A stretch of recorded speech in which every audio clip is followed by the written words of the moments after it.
5 o'clock, you can hit record.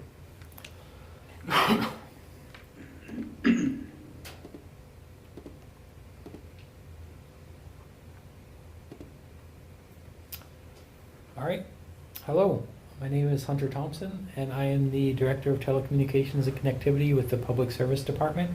This is the second input session for the public comment draft of the 10-year telecommunications plan. This meeting is being recorded for everybody's awareness.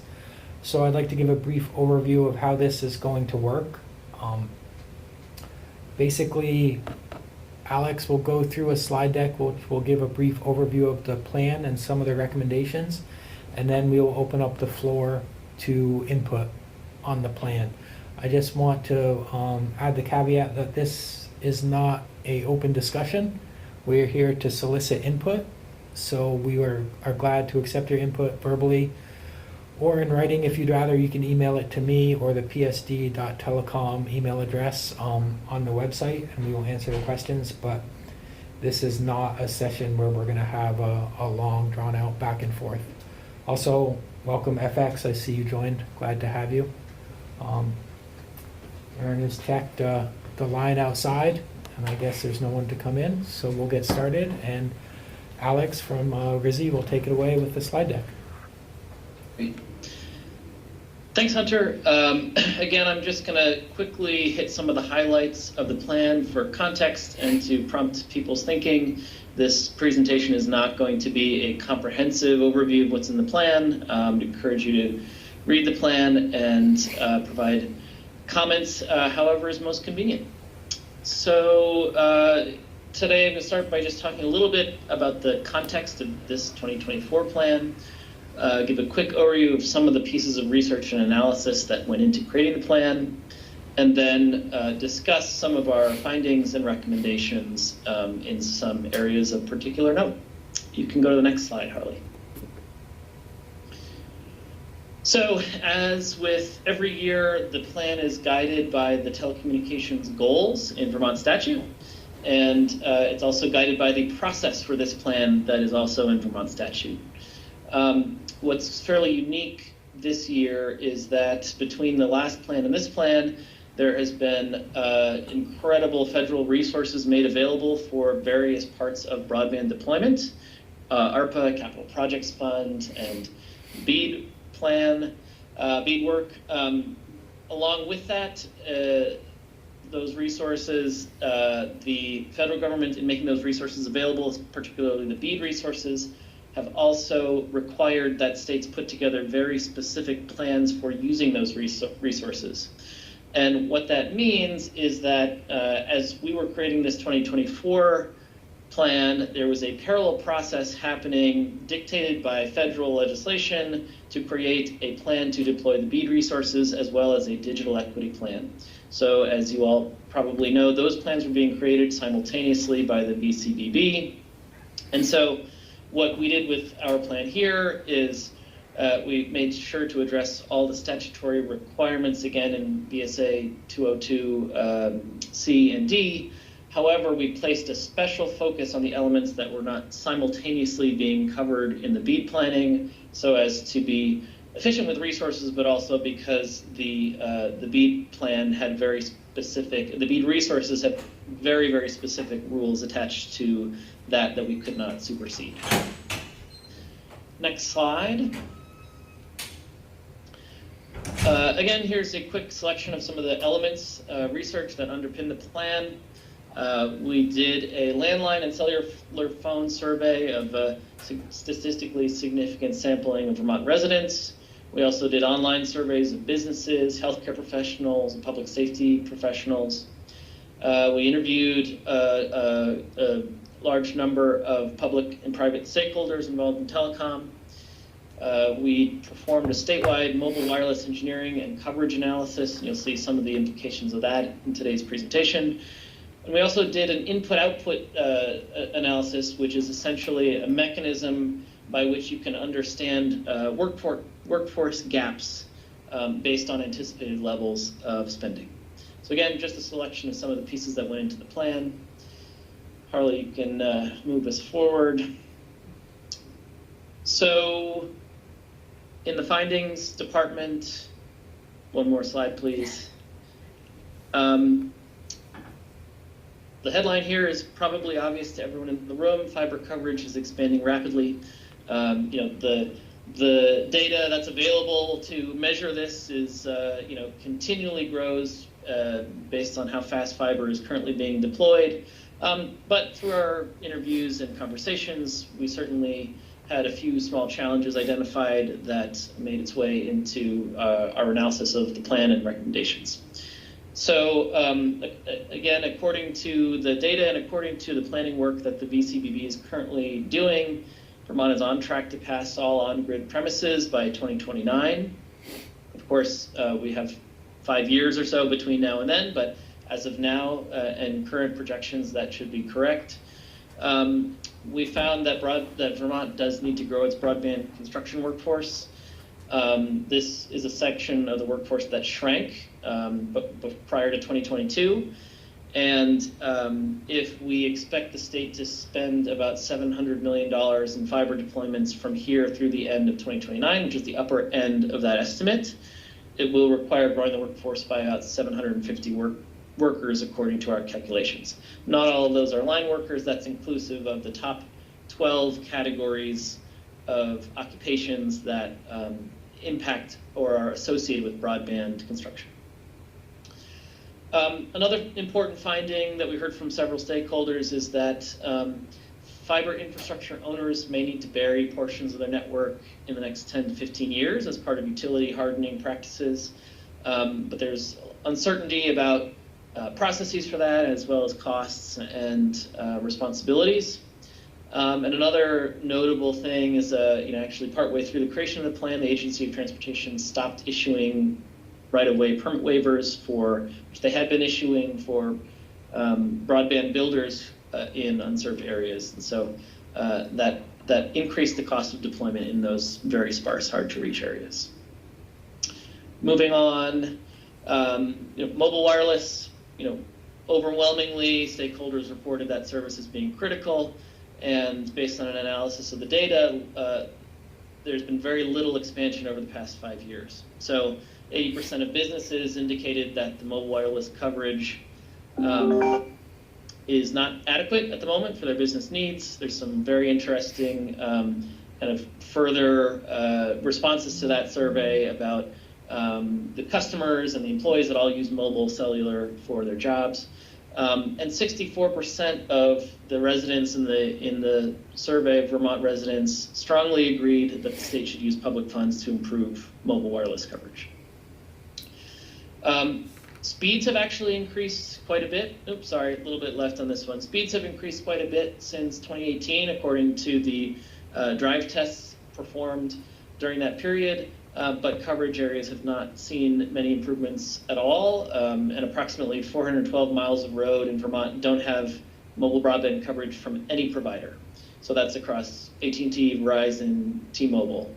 And then lastly, and quite importantly, with the statewide propagation analysis and engineering work, we found that strategically placed small wireless facilities, which are 50 feet tall or less, can make significant progress towards closing the easiest to close broadband gaps. And so think of this kind of like the effort to bring fiber, right? The most rural areas are the hardest and most expensive to serve. So the easiest to serve areas for mobile wireless can be served very efficiently with 50-foot towers. And so the state can make good progress on that with less obtrusive towers compared to the traditional 140-foot wireless facilities. So affordability is a big concern in the state, and the current outlook is that the Affordable Connectivity Program is going to sunset at the end of April. That's a program that's been giving about 24,000 Vermonters access to $30 a month of subsidy. Some interesting statistics about how important that subsidy is to different types of Vermonters. So that would be a huge loss and a huge blow to the ability of low-income Vermonters to access connectivity. Another interesting finding was in our survey and discussions with healthcare workers. They very strongly and compellingly spoke to the fact that mobile coverage in particular is critical to our unhoused and housing insecure Vermonters, because that is their connection to care, and that is their connection to consistent correspondence with human services providers. Public safety slide here. So, our public safety systems will continue to evolve. There's the statewide communications interoperability plan and other efforts around the state. But a really big theme of this is also just the importance of mobile coverage for public safety as well. In addition, there's been discussions amongst legislators and policymakers about the possibility of consolidating the public safety answering points in the state to some degree. So we included a number of pages analyzing the pros and cons and trade-offs of that type of consolidation. Lastly, we included some report out of FirstNet deployments, including, at this point, we've got approximately 50 FirstNet sites that have been deployed, some of those new construction, new towers, some of those upgraded existing towers. Despite that, though, a very small percentage of the public safety respondents reported never losing mobile service on the job. Lastly, we took a look at the direction of the legislature at the statutes that govern telecommunications and telecommunications planning in the state, and identified a few ways that the statutes could be more specific and better aligned with the current broadband strategy and telecommunications strategies that are being implemented in the state. There's differing kind of and slightly misaligned speed definitions and deployment parameters, and Vermont is actually starting to lag behind some other states on this front. The statutorily mandated end date for the VCBB is potentially before all the BEAD program activities are likely to happen, in particular the enforcement and oversight and that the state is going to have to do for the recipients of the BEAD funding. And then just broadly, the statutory goals, some of which were drafted about 40 years ago, have some overlapping language and non-specific language, which should be tightened up. So moving into the recommendations here. So we recommended some small actions the state can take to make wireline deployment more efficient. Again, a lot of this deployment is being governed by the NTIA and the BEAD plan, which has to be that way by statute. But there's a few things that we recommended. First of all, reinstating the AOT permit fee waivers, at least until the state achieves their goal of universal 100 over 100 broadband. Vermont has workforce training programs in place, but they really need to be scaled and calibrated to the workforce gaps that we identified via our analysis. And then lastly, the state should play the role of being the central driver of clarity around the process and costs and implications of the potential future effort to bury infrastructure across the state, right? Which impacts everything from, which frankly is relevant today, as that those future costs, given that they're undefined, will have an unclear impact on the business plans and economic health of entities building fiber today. So based on our analysis of the efficiency of small wireless facilities, especially for the easiest to fill gaps in mobile wireless, we are recommending a small facilities mobile wireless grant program. And we're recommending a pilot first of $2 to $3 million to test a few assumptions and parameters that the state can make, and then refine the program to deploy it farther. So again, there's a substantial amount of ink that we put towards this idea. I encourage everyone to look at the text itself for all the specifics, but we do think that the state can make good progress with less aesthetically obtrusive facilities in closing our broadband gaps. And lastly, we made a number of recommendations on this front to update data collection practices for the state to better plan and better measure progress against mobile broadband gaps. So there's a drive test in 2022 that should be repeated using the same protocols. The state can establish a crowdsourced drive test with the same parameters as the one that they've been doing to collect data on roads that aren't tested. And then we had a small recommendation about how to request information from 248A permit recipients so that the state can track the completion of tower builds as well. So on the affordability front, we're recommending a benchmark of 2% of monthly income as the definition for what we should think of as affordable for low-income residents.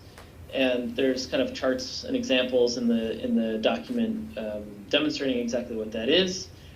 Based on the feedback we got from stakeholders and policymakers, we do think that it's important for the state to try to ensure affordability for both fixed and mobile service.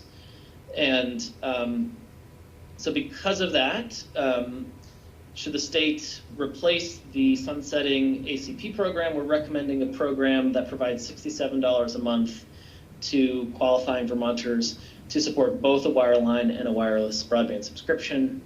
And then lastly, because of the importance of that mobile wireless connection with a reliable device to unhoused Vermonters, we're recommending a program to provide a fully subsidized mobile device and subscription working through various human services organizations in the state.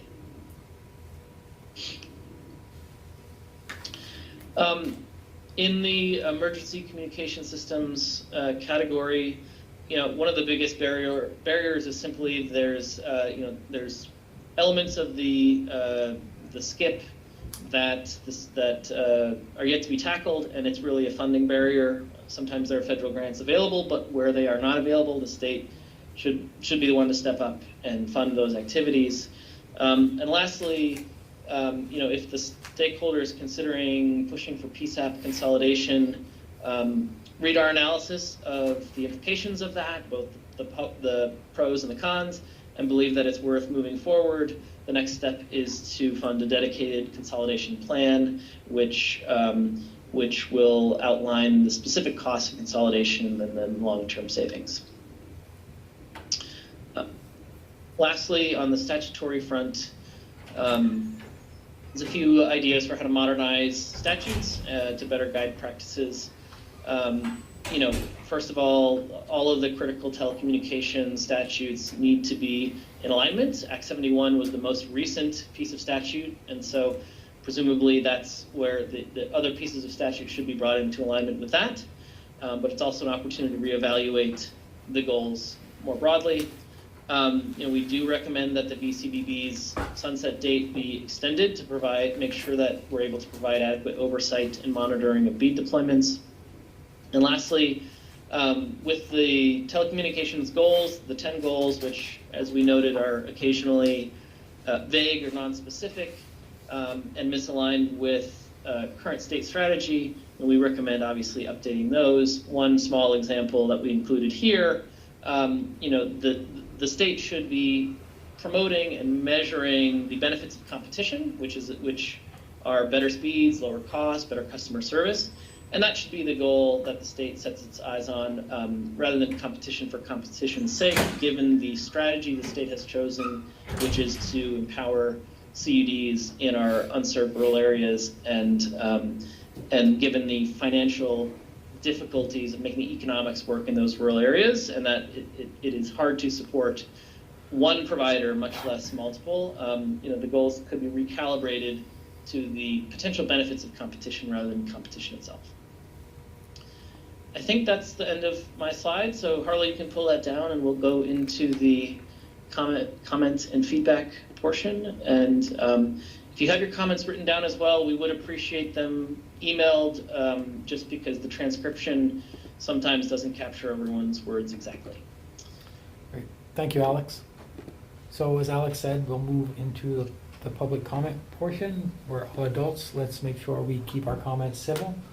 To start, I'd like to request everybody please try to keep their comments to 3 minutes to 5 minutes, and then as time allows, after everybody has a chance to comment, we can circle back around. For the folks online, there's only a couple of you, so you can speak up or raise your hand, and we can call on you if you'd prefer. Lauren Glenn? Good afternoon, and thank you very much, Alex, for that presentation, and thank you for the opportunity to speak on the 10-year telecommunications plan. Today I'm speaking in my capacity as Public Policy Director of CCTV and representing Vermont Access Network.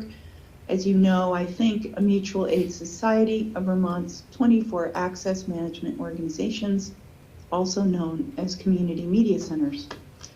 VAN is part of the state's social and civic infrastructure, from interactive local, state, regional public meeting and event coverage, election coverage, educational programs including sports and media education, STEAM and skill building for youth and people of all ages, nonprofit media production and planning support, open forums for the exploration of diverse ideas, and the preservation of local history. VAN's 24 community media centers deliver a breathtaking range of television and radio programs, counting more than 18,000 hours a year, and non-commercial local media services for free or below market rates to Vermonters in all corners of the state. This point was brought home during the COVID-19 health emergency when the legislature recognized Vermont's AMOs as an essential service that helped to keep the wheels of democracy turning through interactive and now hybrid meeting coverage, setup, and operations across the state. Sorry, people are calling. VAN members pool resources for joint projects, such as the Video File Sharing Vermont Media Exchange, VMX, and the recently launched Vermont Community Television Channel, which is available in HD on Comcast cable and stream live with programs of statewide interest at the website vtcommunity.tv. All of this is to make a larger point, which is that Vermont members, VAN members, manage and deliver public educational and government access media services to cabled and non-cabled communities alike. While PEG channels air on cable and are largely funded by cable TV subscribers, these services are now largely delivered through the internet and therefore should be considered part of the state's telecommunications planning concerns. Just as an example, CCTV and town meeting television just produced election coverage on town meeting day, as did forums were covered all over the state by all the 24 centers, but our election coverage was viewed online by 7,000 people, and including our election forums, which counted probably 3 dozen, we had 21,000 views online. We're not able to count the cable views, but we know that we have a wide audience who are using fiber through their telcos, through their cablecos, essentially fiber, to access our services. So just to start at the top very quickly, Vermont offers the following comments on the draft 10-year plan. Given that the Federal Communications Commission just voted on Thursday to raise the benchmark for broadband internet to 100 megabits up and down, or up and 20 down, or down and 20 up, this first increase since 2015 is really important, and it's a speed at which all Vermonters should be able to expect. According to the plan draft, 60% of Vermont households do not yet have access to these speeds, and this is in section 202CB1. We agree with the plan's recommendations to generally align the goals and directives across the statutes, and in particular to set universal 100 megabits as the goal for wireline broadband across all elements of Telecommunications statute. Regarding Section 202CB7, support the application of telecommunications technology to maintain and improve government and public services, public safety, and the economic development of the state. We recommend that the plan take a broader view than those recommendations outlined in Section 12.7 on page 65 and consider ways that telecommunications technologies can be applied using the partnership of Vermont's AMOs. First of all, broadly speaking, we believe that the state, one of the recommendations should include that the state provide funding to support municipalities and regional bodies to plan, build, and implement hybrid public meeting coverage in those communities currently served and unserved by PEG AMOs. Funding for technical support and equipment purchase in those communities which lack the infrastructure could be implemented by Vermont's experienced PEG AMOs and or by the public bodies themselves. This would extend the reach of democracy to all members of the community interested and willing to participate in local government and decision making. I think it's important to acknowledge the incredible asset that the archives of Vermont's 24 access media centers represent. CCTV's archives alone count more than 45,000 programs dating back to 1984. Recently, working with Middlebury College, we're part of a National Science Foundation 5-year grant to establish Vermont Videographic Access Archive, which would be accessed using online resources. So while this may not be germane to the plan itself, which is quite preoccupied with broadband deployment, lateral goals to consider is the continued investment in the archivist preservation position at the Secretary of State's office and to continue to support the Secretary of State's archival preservation position, program. We are very concerned with the modernization of Vermont's telecommunications tax structure and believe that public benefits in general could be modernized and rethought. That is happening in the legislature at this time, but it certainly is an incomplete process from our standpoint. And examining the telecommunications tax rates, including the Vermont Universal Service Fund, E911, telephone personal property tax, and the cloud tax, and reconsider how these subsidies are distributed to users of the public network would be in order. Moving ahead to 202DE. The department shall coordinate with Vermont Access Media organizations when planning public hearings. So while we were struck from the statutes, the last time the statutes were updated as a concern of the telecommunications plan, we are included as a partner in helping to plan and to build an audience and to expand the reach of this process. So the first recommendation that we have is that you have a great list of stakeholders, including, for example, the Vermont League of Cities and Towns, and we think it makes sense given the important role that we play in as an application of the telecommunications infrastructure that has civic, democratic, and social implications, that we be included as a stakeholder in future assessments. I have testified on more 10-year telecommunication plans than I care to remember. Not that I care to remember, but that I probably can remember, going back to the 1990s at least. And it is a mystery to me why there are only 1 or 2 people here at these hearings, except that it's not a mystery. It's a lack of outreach. And given the amount of money that we're spending on the plan for the research and the writing, which I understand is really necessary, I think that the department or the legislature or whoever has to make the decision, I would put this in the recommendation, needs to seriously invest some resources into A, preparing these materials in advance so that they are easy for people to understand along the lines of the presentation that you just made, and that a serious outreach strategy be developed in order to include people who could, with this information and with insight, could be educated to participate in this process. Otherwise, you're pretty much stuck with the stakeholders that you've listed, which I'm sure gave great input. I have no doubt about that, but what's the point of having a public hearing if there is an outreach to make sure that people come. So one part of that is to provide VAN with more notice than 10 days or even 2 weeks of the dates of these hearings so that we can assist with using our network to help bring people in, as well as broadcasting these on our channels.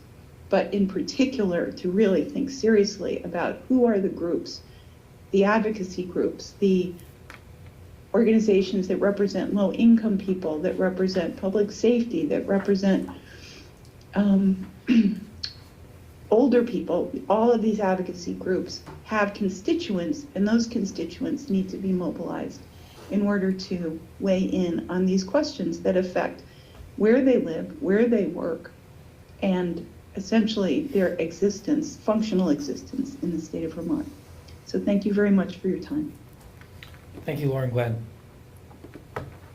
FX, would you like to go next? Yes, thank you. Okay, so I want to begin by saying this is by far the best 10-year telecommunications plan I've ever read, and you guys did a bang-up job. So 2 thumbs up. I just want to offer a couple of comments, suggestions, and I will provide you with my marked up copy of the plan. So taking it in order of what we need to do locally here in Vermont as opposed to nationally, and things that we need to do immediately versus things that are going to take a while. I want to address the workforce concerns. I want to address the mobile enhancements, particularly the small tower program. I want to talk about burying infrastructure, and I want to talk about affordability. And I'm doing all of this based on my role and experience as chair of EC Fiber. VCUDA is going to be coming on Friday evening. The board of VCUDA, I'm the secretary treasurer of that organization. We're going to be meeting tomorrow and discussing that. I'm sure that VCUDA is going to be bringing in some comments as well. So I'm not trying to anticipate those.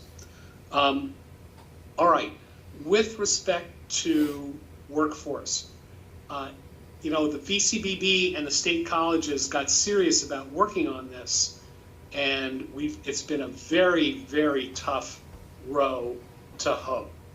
Okay, I honestly believe that the state needs to recognize that there is no way we're going to be done in 2029 with the amount of workforce that's available to us. And I think the state needs to think seriously about looking to see whether or not it can create some kind of a long-term incentive program to get another 20 or 40 or 60 people to come here and work here for the next 5 to 7 years, at which point in time they would get a significant bonus of some sort. Just an idea, but it's that serious a problem that if there's not some way to super incentivize people to come up here and do it, despite the housing challenges, despite the cold weather challenges, we just are not going to meet that 2029 goal.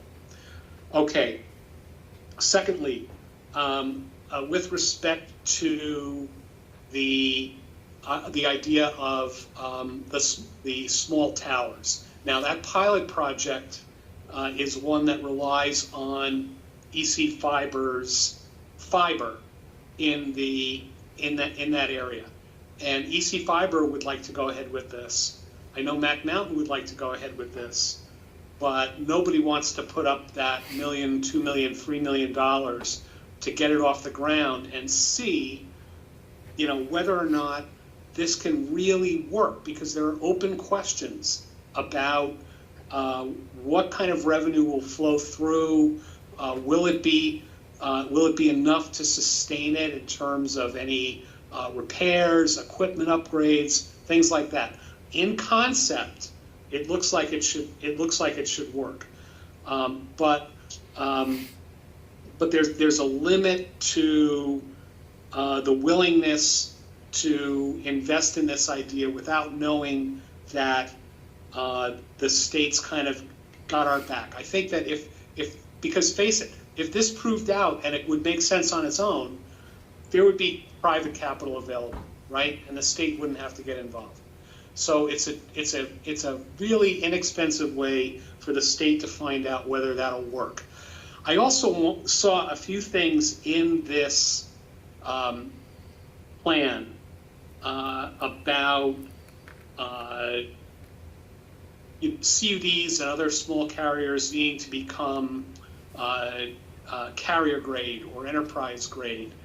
And I have to say, I read that as the big cellular companies not wanting to get involved with doing small towers or anything else because they are looking at huge costs to go with dark fiber from the major dark fiber providers, who in many cases would not be, who are enterprise grade, who in many cases are not on these small roads. They would have to put up, additional fiber and then charge the cell companies rates far above what, say, EC Fiber would charge for dark fiber. But by the same token, EC Fiber, we're not in a position to offer the kind of contracts for businesses that show that you are carrier grade or show that you are enterprise grade. And the willingness to invest to get to that point does not exist right now, because we're busy enough fulfilling our original mission of building out in a Vermont where when we're talking about residents and businesses, we're really talking about small businesses, essentially residential services fine for them. And the big institutions, the hospitals, the major manufacturing firms, they have long been able to go and purchase carrier grade internet at market rates, wherever they locate themselves in Vermont. So there's not a market incentive for us to ramp up to that, because frankly, there just isn't enough business that we might win from those folks in our service territory. So I would be careful about giving a lot of voice to this call for carrier grade CUDs and enterprise grade CUDs at this state of CUD development. I mean, here we are, EC Fiber, we've been in business for 13 years, and we're not ready to take that step. So it's the 10-year plan we do in 2030 might more fruitfully address this. Okay. In terms of burying infrastructure, right now, and understandably, Green Mountain Power is deciding where and when they're going to do, what aspect of this grid hardening. That's understandable, but it's frustrating for me to talk with our operator and say, hey, when we were going over the build-out plans up in Newbury and Topsom, and we noticed that long run of easement poles going across hill and dale. Now that's exactly the kind of thing Green Mountain Power wants to get into underground along the road. So, can we make sure that that gets done now? And if they're not going to do it now, then maybe we should go out and contract with somebody, and we should put the conduit down the road and make sure we put in conduit sufficient for GMP, and then they can buy that work for us. Well, GMP's not having that type of conversation with us, okay? Not that they don't want to necessarily, but it's that they're not far enough along either. And I don't know what the incentive is, but if the state's 10-year plan can incentivize all of us to be focused on that issue, I think that would be a huge improvement. And then finally, my last point about the affordability issues. I'm just a little bit disappointed that the fact that EC Fiber offers a $20 private subsidy on top of the $30 ACP subsidy isn't noted in this report. I think that's kind of a cool thing that we do as a district. I also would say that we have a lot to bring to the table, a lot of learning that we did, because EC Fiber donated $250,000 over the course of the last 3 years to stand up equal access to broadband, which went through the process of finding out how to identify and reach out to and do navigation for households in order to get them qualified for the ACP. And, you know, frankly, it turned out to be really like pulling teeth, because EAB was not granted recognized agency status by the state, so they couldn't find out which households in a particular town that we had complete service in should be contacted to see if they would like, you know, if can we help you get into ACP, et cetera, et cetera. So it became a it became a super difficult process, and there's all that learning, and on top of that, you know, we've got the BEAD digital equity thing going on. Now we have the proposal that is coming into the legislature, where they're going to create this additional or new or revised telecommunications tax. They're going to put some of that money into the Agency for Social Services to figure out what to do. And I'm telling you, at VCUDA, we're like, oh, wait a second, okay, we can't have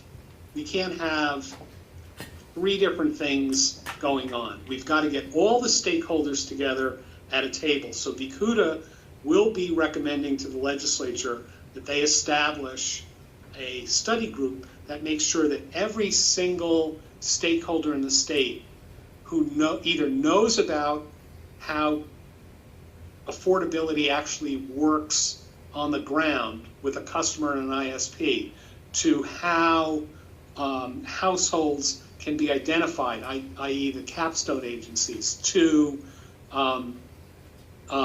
the people who are doing digital equity work nationally, who are influencing and helping put together the digital equity program for BEAD in Vermont, which will result in a grant. And that grant money, it can't go to the state broadband office, i.e. VCBB. Okay, it's got to go to private entities. So you would think, okay, the capstone agencies, right, or VCUDA or something like that. I don't know. I just think that in Vermont we can be smarter about this, and we can get this right. But we have to realize that we can't. There's not a lot that we can do right now immediately. And this idea of, you know, $19 million, really, if you ever got that passed, it would immediately be a $40 million program, because it would be so much easier for people to take part in. So it's not really a $19 million program. It's really a $40 million program. I just looking at the politics of everything right now, especially with what was going on with the schools, hard for me to see that getting started at this stage of the game in the legislature. Not going to be until next January. There's a lot of time between now and then. Get all the stakeholders together, figure out a way forward, And if that way includes action that the state legislature has to take, then when the legislature convenes next January, we'll be all set with, with draft laws. So, and finally, one last thought. There's no affordability without availability. And I was really happy that the plan emphasized that the CUDs need to focus on getting their network built right now. They really should not be distracted by an effort to force them to be the most affordable option everywhere in their district right now. EC fiber is not there, and we've been at it for 13 years, so I'll just say that. Okay, thank you. Any questions? Thank you, FX. We appreciate your input. I'm sorry. Hi there, Irene Renner, Senator for Chittenden North. Yeah. How do you do? Nice to see you. Do you mind going last, Stephen? Thank you for this opportunity to speak. My name is Irene Renner. I'm a solo senator for Chittenden North. I'm not here necessarily to speak in official capacity. I am also a member of the JITOC Joint Information Technology Oversight Committee. Again, not here on their behalf, but an interested party. I have worked in technology in my distant past. Just new to the world of telecom, starting to make my way through your plan. Thank you for all that good knowledge. I would echo, first of all, Lauren Glandavidian's comment about needing more effective outreach. I think we've grown accustomed to having remote participation, but the lighting, sound, bandwidth can vary from site to site across the state. And I recall a long time ago a model which I'm told was the Vermont Interactive Television model, in which we could go to a site. I went to Williston, and we could be assured that there'd be a well-lit room and the technology set up so that we could be heard and we could hear other people. So I don't know how many people are not tuned in just because they don't have the bandwidth or because they're too remote. I see a couple of pages in here devoted to FirstNet, and also priority and preemption are defined, but only for that carrier. I wonder what is the failover solution when FirstNet goes down, as it did just a few weeks ago. The plan also doesn't speak to the recurring problem of fiber cuts. The plan should document recent ones as case studies so we might better prevent and remediate future outages. And I'll stop with 3. Thanks. Thank you, Irene. Mr. Whitaker? Boy, I wish Wanna I close this could. out? I wish I could be that concise. We all do. I'm going to touch on a number of topics, especially regarding the public safety. The Public Safety Communications Task Force met today. They've been meeting almost weekly or bi-weekly. And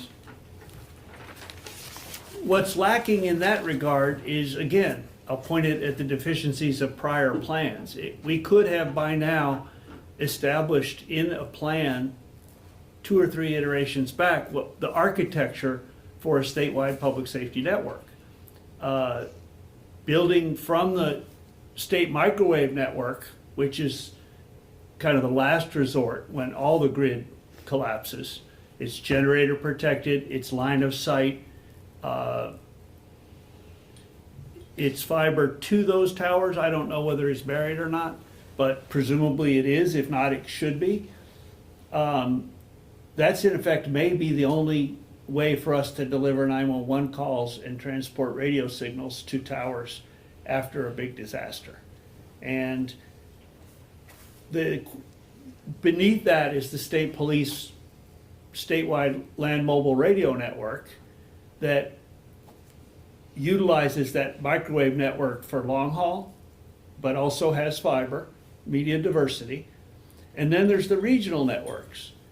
And the recent RFPs for the public safety planning surprised everyone by saying they're building a statewide trunk radio network in the future. But no one has ever agreed to that, authorized that, put any cost numbers. That could be hundreds of millions of dollars, because they'll also have to replace every portable radio of every first responder and every vehicle radio that are compatible with a trunk system. So without this architecture having been defined, we're squandering money and we're going down dead ends in a very reckless manner while the 9 million in congressionally directed spending is at risk of being forfeited if we don't spend it by the end of the year. But they're caught in a vice between spend it without a plan or spend it on assumptions that haven't been validated yet. And it's chaos. And that's the purpose of a plan, is to guide those decisions. But if the plans haven't been done year after year after year, we're flying blind or we're rebuilding the airplane engine while we're in flight. And it's a lot of shared responsibility there. So I've made a graphic of that concept, but I won't try to.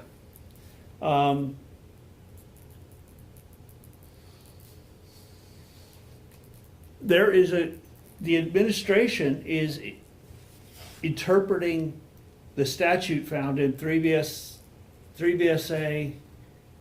3301. There's a definition of information technology activities.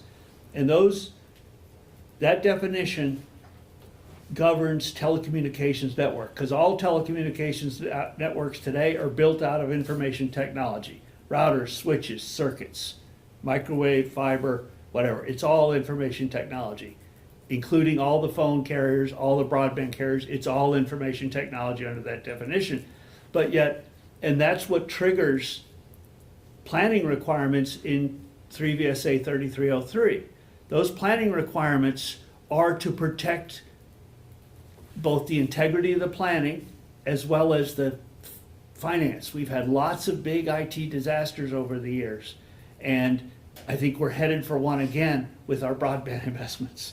But my point is that it can't be left to the agency that's supposed to conduct or contract for the independent review of these massive investments.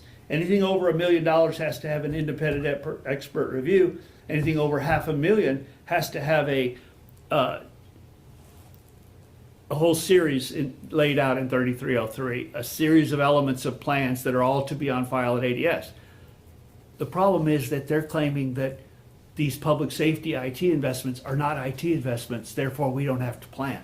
So we're headed for a train wreck there, again, precisely because we haven't planned, we haven't defined what it is we're doing or how these statutes apply to it.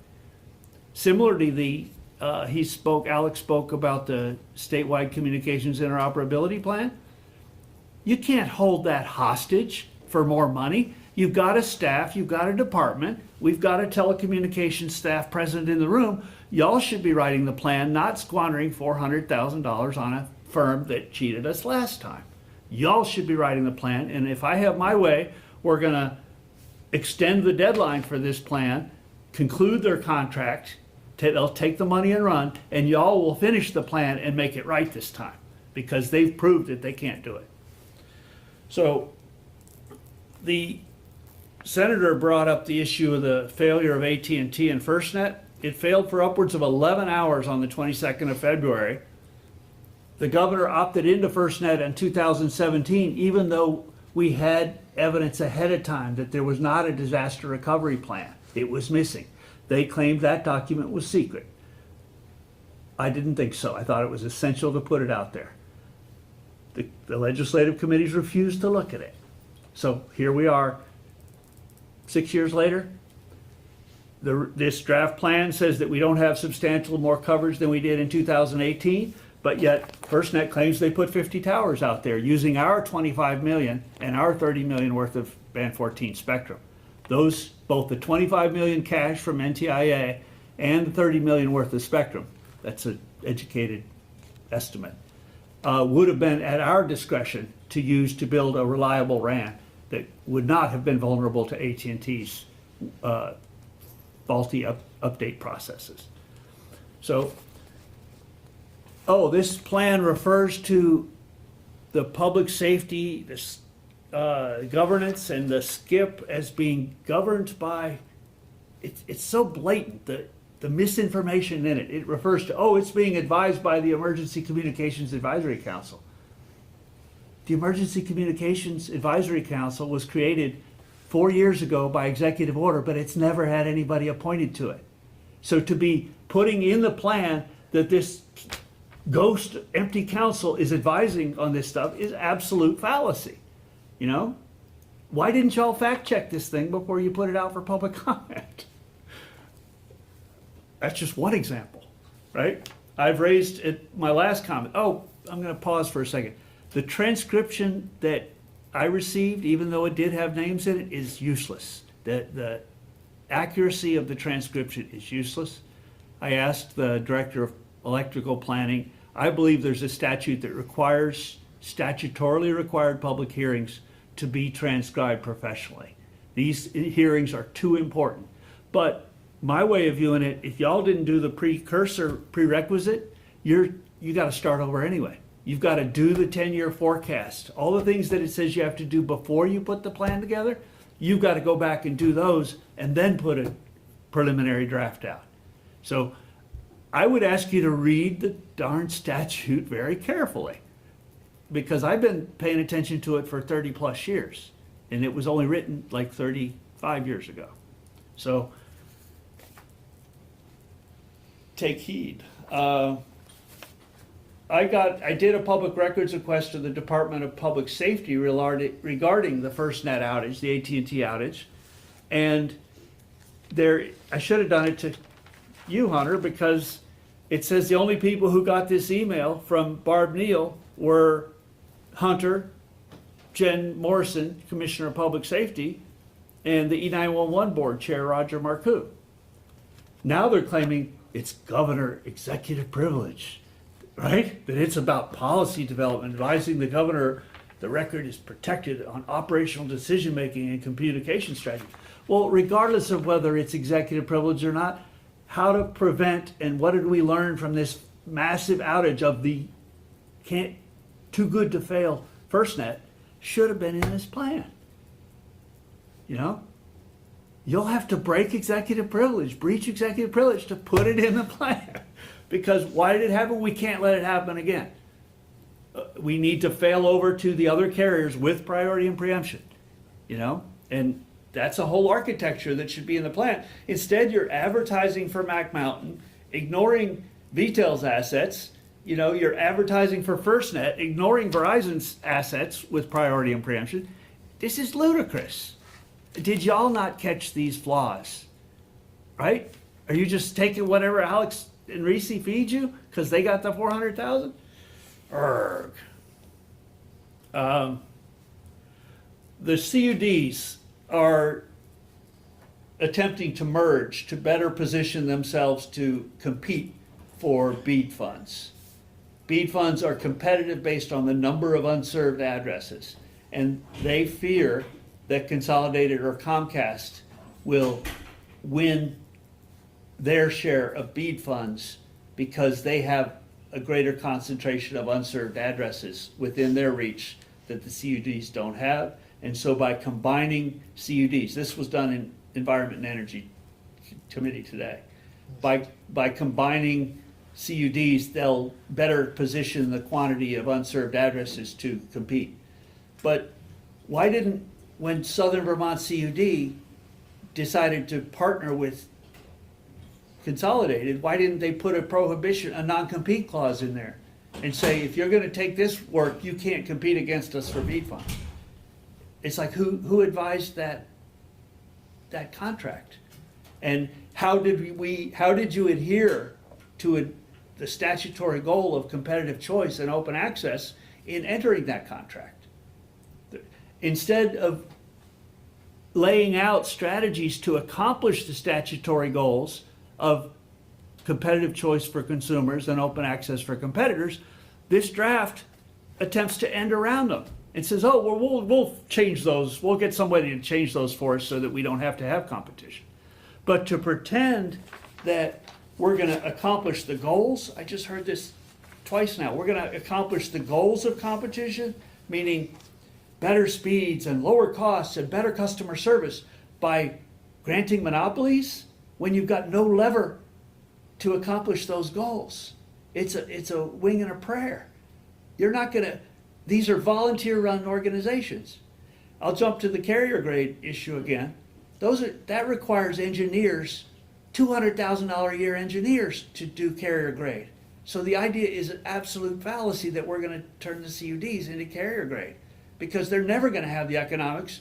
Most of them don't have the economics to create a sustainable staff. But the lack of transparency of what they are doing and what their agreements with the operators are doing and how that's affecting rates and how quickly things are going to be fixed, we're going to leave a lot of people without landlines during power outages with only a fiber connection and possibly not even cell coverage without an ability to call for help. And that's going to be on y'all, you know? I hate to say it, but this is the problem of failing to plan year after year after year, or decade after decade.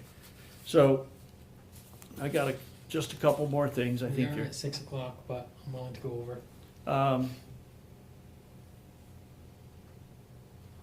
Okay, so an inventory is needed. An inventory is needed of what's in our right-of-way in order to inform the legislative process about where we're going to get the money to do this work. There's the 911 shortfall, there's the Lifeline shortfall, TDD, 211, 988, PEG access. I'd also recommend that the AMOs, they made a good pitch today for what services they provide. I think we need to elaborate or consider, at least, that y'all in the plan should consider positioning the AMOs as the first public information vehicle during disasters. They could and should have generators. They could and should have diverse connectivity, even underground. They should have potentially low power FM. They should be taking the load for public information off of the first responders to be out there saving people and beginning to remedy the disaster. The demand for information on first responders should be outsourced to the AMOs with proper funding and infrastructure. That's a viable, especially in that they're asking for continuing public money. That's a good quid pro quo to expect something back.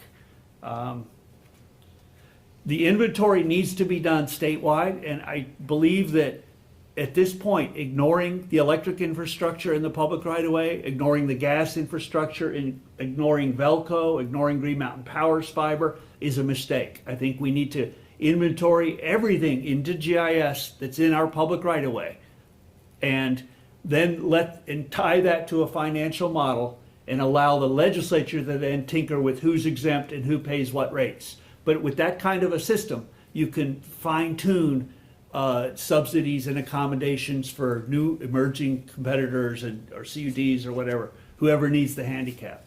But without that that's an information infrastructure to complement the utility infrastructure in the right-of-way and to create a revenue source to sustain it.